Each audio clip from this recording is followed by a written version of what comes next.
দীর্ঘদিন ধরে ২০০৭ সাল থেকে এখানে কাজ করতেছি। আর ২০১৬ সাল থেকে আমি জাতীয় পার্টির জন্য কাজ করে যাচ্ছি বিভিন্ন আমার ভাইয়ের ভোট এবং আমাদের মেয়র সাহেবের বিভিন্ন কার্যক্রমে আমরা জড়িত ছিলাম। যদিও বা জাতীয় পার্টির এনগেজমেন্ট ফেস টু ফেস আমার সাথে ছিল না, কারণ আমি তো লন্ডনে ছিলাম। কিন্তু জাতীয় পার্টির প্রতি এই ভালোবাসাটা অনেক আগ থেকে ছিল। কিন্তু যেটা মানুষের বহিঃপ্রকাশটা এই কয়েকদিন আগেই হয়েছে।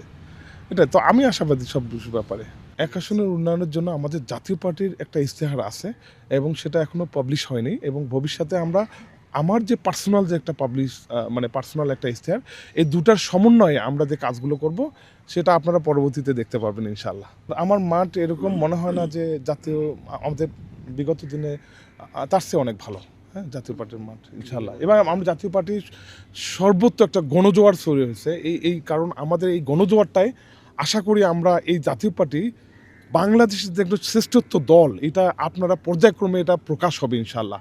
এবং আমাদের রংপুর মানেই জাতীয় পার্টি না, এবং সারা বাংলাদেশের অনেক অংশ আমরা এবার বিপুল বিপুল আসন জয়লাভ করব, এটাই আমাদের আশা।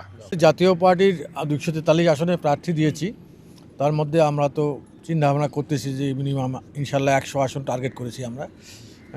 যে জায়গাগুলোতে আমাদের ভাইটাল ক্যান্ডিডেট আছে, তার মধ্যে 1 নম্বরে রংপুরে 1 আসনে ব্যারিস্টার মঞ্জুম আলী। আমি মনে করি যে অত্যন্ত একদম বড় প্রার্থী হিসাবে আমাদের জাতীয় পার্টির মধ্যে নতুন অ্যাড হয়েছে। এটা জাতীয় পার্টির জন্য একটা নতুন সংযোজন। আমরা আশা করি যে ব্যারিস্টার মঞ্জুম দিয়েই শুরু হবে আমাদের জয়যাত্রা। সেক্ষেত্রে আমরা আশাবাদী অত্যন্ত। আর জাতীয় পার্টির আমরা 100 আসন টার্গেট করেছি। 243 আসনে সব জায়গায় হয়তো আমার স্ট্রং ক্যান্ডিডেট নাই। সেই আসনগুলোতে আমরা ভালো ফলাফল করার জন্য আমরা আশা করছি। কিন্তু আমাদের প্রথম দরকার হলো লেভেল প্লেয়িং ফিল্ড।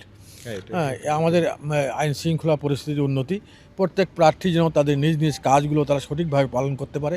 কেউ নির্বাচন আচরণবিধি ভঙ্গ করলে তার বিরুদ্ধে নির্বাচন কমিশন জাস্টিক অ্যাকশন নেয় এবং নির্বাচনী পরিবেশটা যেন ভালো থাকে।